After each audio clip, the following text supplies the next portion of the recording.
target of 1,000 hectares annually for forest restoration and enhancement. And implementation of sustainable forest management in the new forest bill is special emphasis on addressing climate change through our forests, reducing forest emissions. We've just concluded a side event on MSG climate needs for finance that brought in all our stakeholders to come together and discuss innovative ways that will address priorities for our MSG member countries. The mandate for this initiative comes from a COP23 decision. As you know, COP23 presidency was our Prime Minister.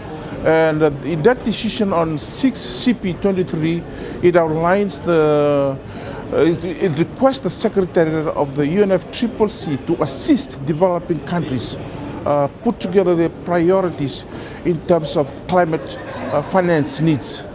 And we at MSG early this year took this initiative when this was adopted by the COP23 last year. We took this initiative to move forward and enable us, to bring all our stakeholders together to assist our respective communities in Melanesia, address what are the real climate finance needs. The other important aspect about this initiative is that it is a bottoms-up approach.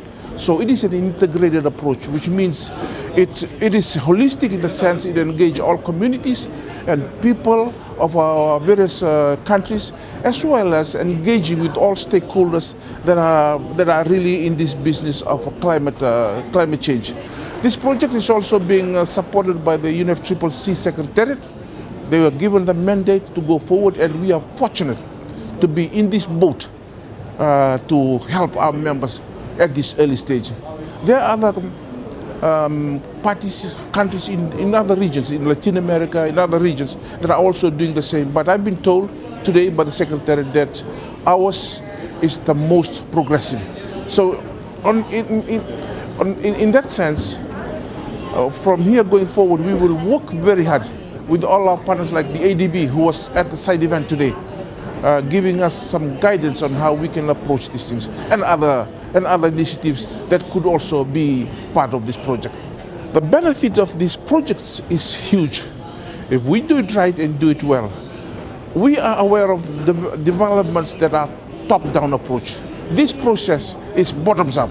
In other words, the voices of the most vulnerable people are heard in the formulation of all strategies and initiatives that we can be able to put in our finance narratives to submit to our development partners, bilaterals or multilaterals, that could be able to support our initiatives.